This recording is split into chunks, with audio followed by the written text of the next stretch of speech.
सैयद वंश की बात करेंगे, जिसका शासन काल 1414 से 1451 के मध्य था। इस वंश में दो प्रमुख शासक हुए, पहला खिज्न खां और दूसरा मुबारक खां। इस वंश का अंतिम शासक अलाउद्दीन आलम शाह था।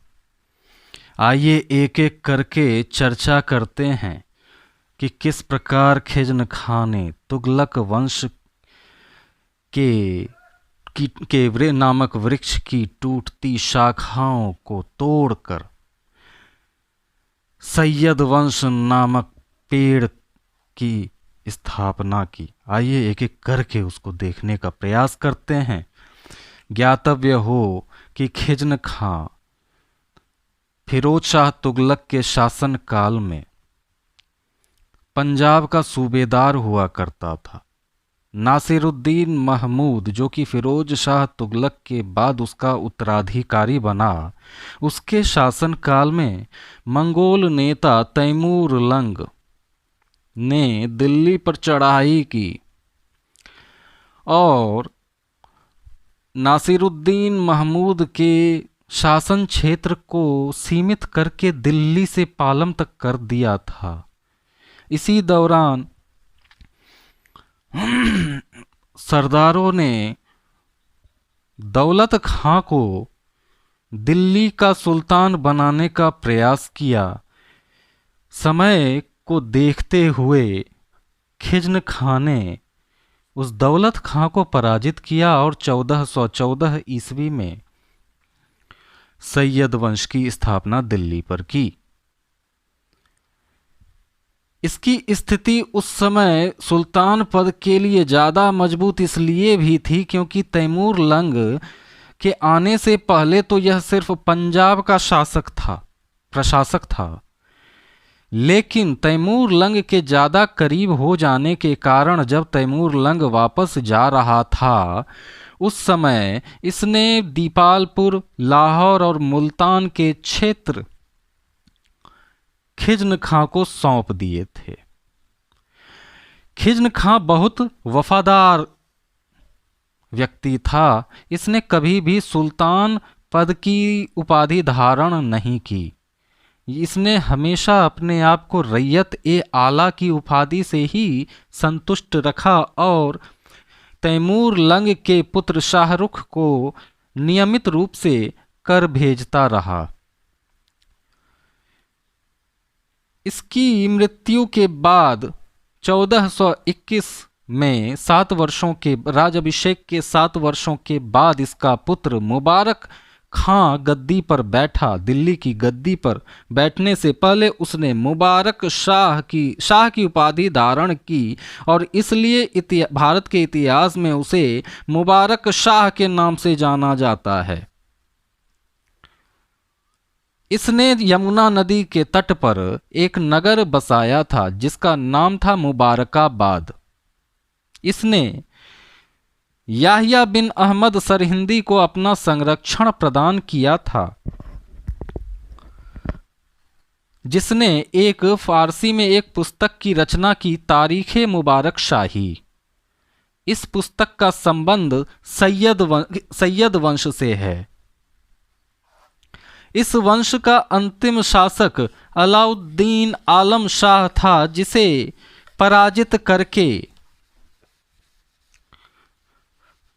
बहलोल लोदी ने पहले दिल्ली पर प्रथम अफगान राजवंश की स्थापना की।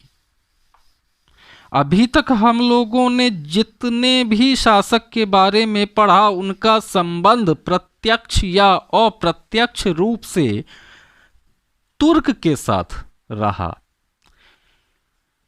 अफगान के साथ नहीं था। तो दिल्ली पर पहले अफगान राजवंश की स्थापना का श्रेय इसी बहलोल लोदी को जाता है, जिसने बहलोल शाह गाजी की उपाधि के साथ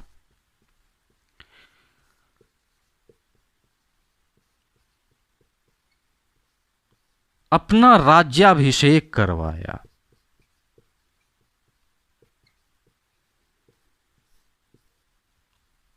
यह एक उदार और धर्मनिरपेक्ष शासक था। इसका शासन काल 1451 से 1489 के मध्य रहा। यह एक धर्मनिरपेक्ष और उदार शासक था। आप पूछेंगे कैसे? I am going to explain you all these things. इसकी उदार प्रवृत्ति सिर्फ इस बात से दर्शाती है कि यह अपने सरदारों को मकसद ए अली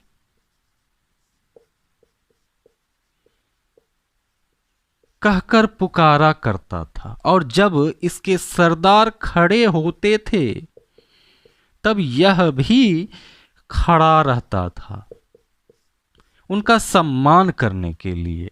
यह अपने सरदारों को बहुत ज्यादा सम्मान की दृष्टि से देखता था। यह धर्मनिरपेक्ष इसलिए था क्योंकि इसने सर्वधर्म समभाव प्रदर्शित करने की कोशिश की। कई हिंदू व्यक्ति इसके शासन काल में सरदार के पद पर नियुक्त किए गए, जैसे राय कनक सिंह, राय नरसिंह, राय प्रताप सिंह,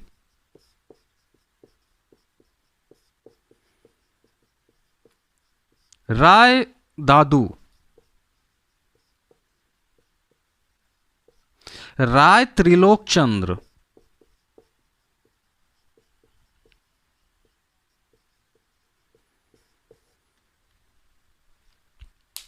इसकी यह नीति इसकी धर्मनिरपेक्ष प्रवृत्ति को दर्शाती है।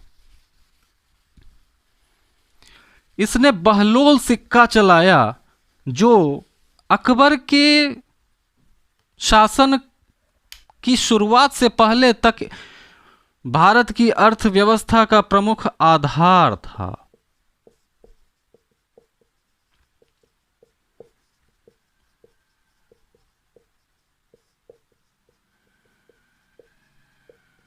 बहलोल सिक्का। इसकी मृत्यु 1489 में हो गई। अपनी मृत्यु से पहले इसने अपने तीसरे पुत्र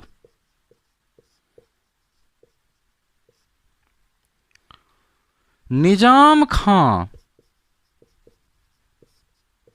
को अपना उत्तराधिकारी घोषित कर दिया। निजाम खां निजाम सिकंदर लोदी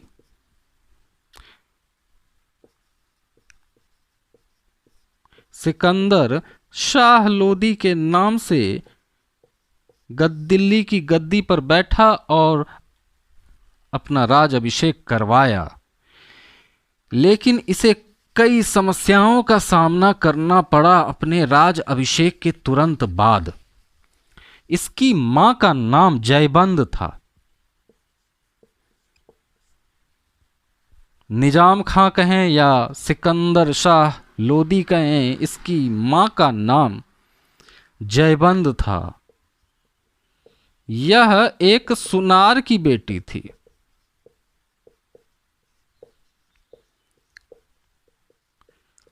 इसी बात को, सुनार की बेटी थी, इसी बात को आधार बनाकर कुछ सरदारों ने इसका विरोध कर दिया।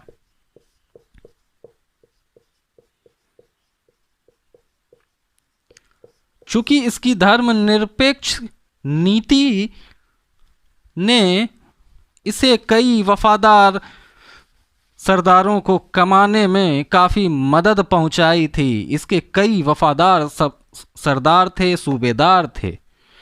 उन्होंने इसका सम्मान करते हुए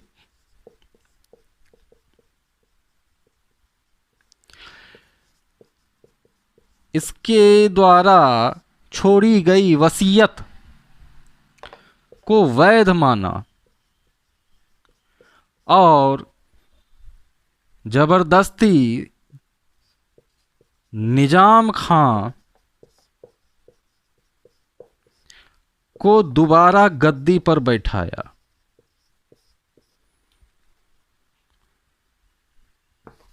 निजाम खां सिकंदर शाह लोदी एक शिक्षित,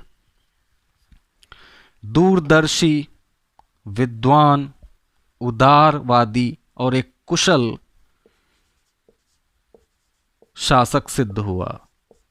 कुशल इसलिए इसको कहा जाता है क्योंकि 1504 में जब इसने देखा कि राजपूत शासकों पर से इसका नियंत्रण कम होता जा रहा है, तो 1504 ईस्वी में इसने यमुना नदी के किनारे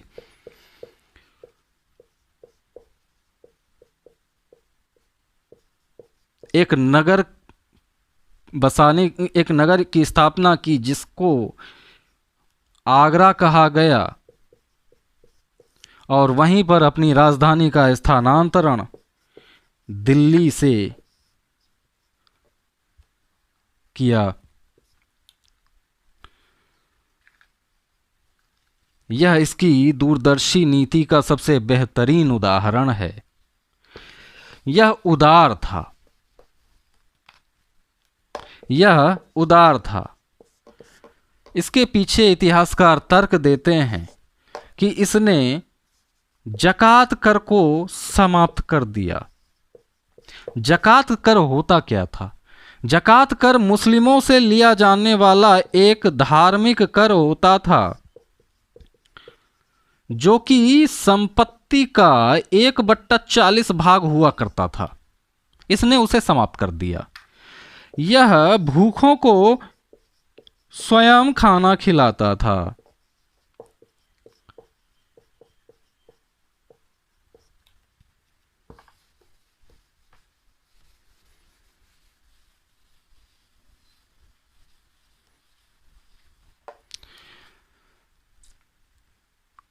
भूमि के मापन के लिए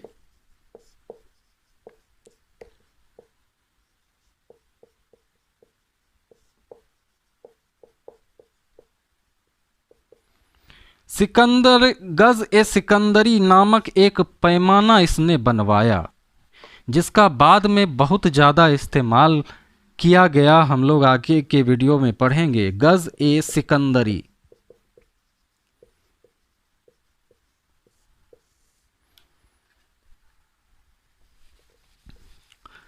यह शिक्षित था, विद्वान था, इसलिए इसे क्षमताओं का महत्व पता था, योग्यताओं का महत्व पता था। यह शिक्षित था, विद्वान था। यह प्रति 6 माह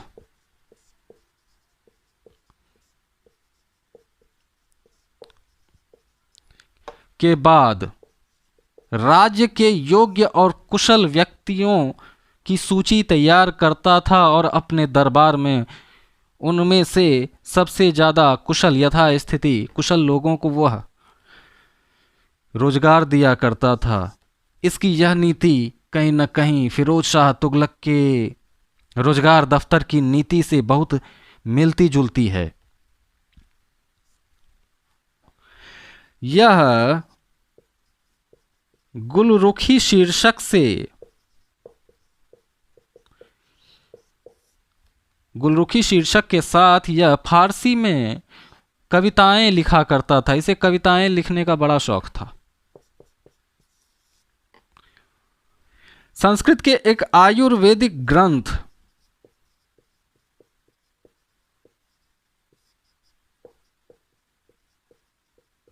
का इसने फारसी भाषा में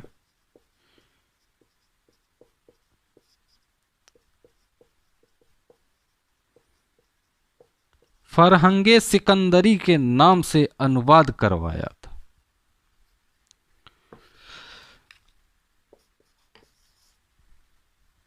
यह शहनाई सुनने का शौकीन था। इसी विधा से संबंधित एक ग्रंथ लज्जत ए सिकंदर शाही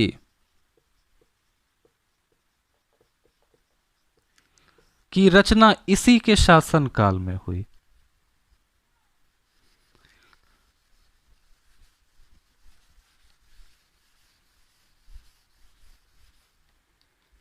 अगर इसके धार्मिक दृष्टिकोण की हम लोग बात करें,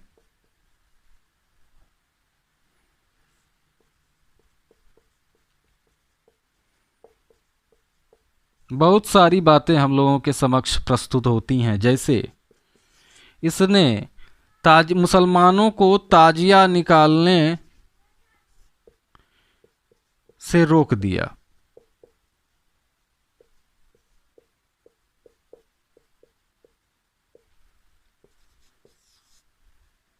इसने स्त्रियों को पीरों और संतों की मजारों पर जाने से रोक दिया।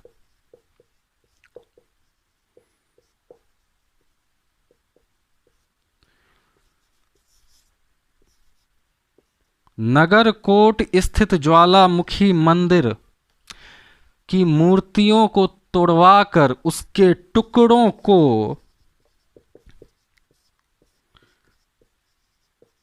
कसाईयों को दे दिया। कुछ इतिहासकार मानते हैं कि सिर्फ और सिर्फ यही चीज थी, यही एक आदेश था जो इसके जीवन चरित्र पर एक दाग की तरह लगा हुआ है कि इसने मूर्ति के टुकड़ों को तोड़कर कसाईयों को वजन तौलने के लिए दे दिया।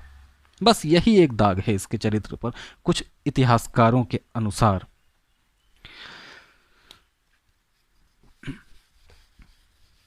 पंद्रह 1517 में एक गले की एक बीमारी से 1517 में गले की बीमारी से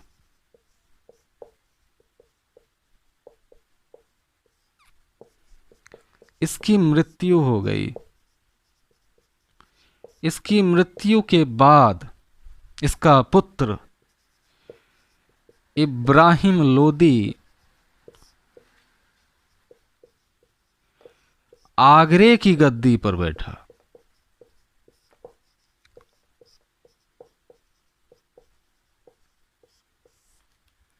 ध्यान दीजिएगा, दिल्ली हमने नहीं कहा, आगरा कहा। क्यों? क्योंकि 1504 ईस्वी में आगरे की स्थापना के बाद सिकंदर शाह लोदी ने अपनी राजधानी का स्थानांतरण दिल्ली से आगरा किया था, और उस समय से अब आगे हम राजधानी के रूप में कहीं न कहीं आगरे को ही प्राथमिकता देंगे। इब्राहिम लोदी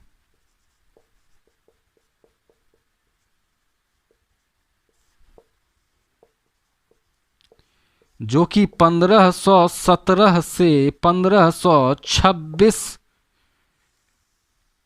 के पानीपत के प्रथम युद्ध तक आगरे पर शासन करता रहा। यह सिकंदर शाह लोदी या निजाम खां का पुत्र था।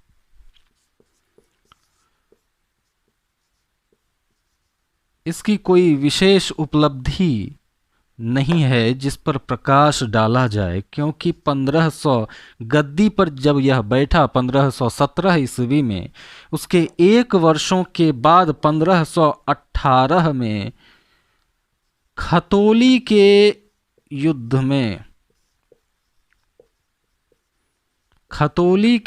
में यह राणा सांगा से पराजित हुआ।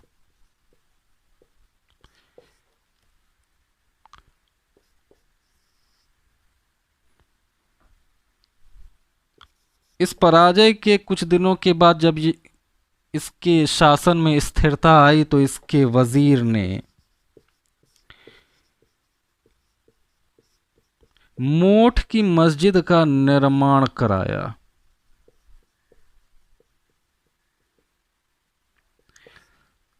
अपनी सत्ता को यह सुदृढ़ कर ही पाता कि कुछ परिस्थितियां ऐसी बनी कि मंगोल वंशीय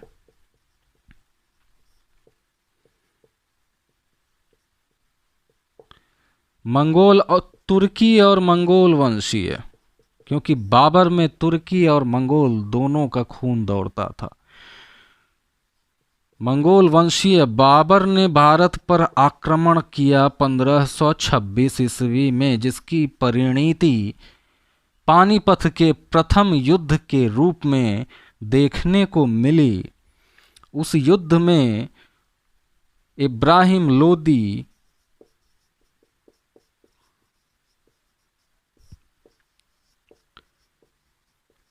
मारा गया। नियामत उल्ला एक विद्वान इतिहासकार हैं जिनकी बातों पर यदि विश्वास किया जाए तो सल्तनत काल में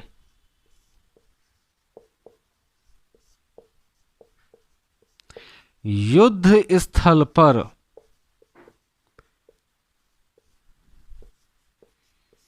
मारा जाने वाला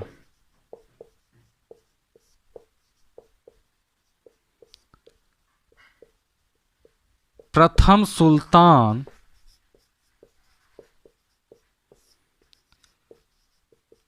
इब्राहिम लोदी था। इससे पहले छल प्रपंच षड्यंत्र के माध्यम से कई सुल्तानों की मृत्यु हुई, लेकिन युद्ध स्थल पर कोई नहीं मारा गया था। इसलिए नियामत उल्ला ने कहा कि सल्तनत काल में युद्ध स्थल पर मारा जाने वाला पहला सुल्तान इब्राहिम लोदी था, और इसी के साथ पानीपत के प्रथम युद्ध में इसके मारे जाने के बाद सल्तनत काल की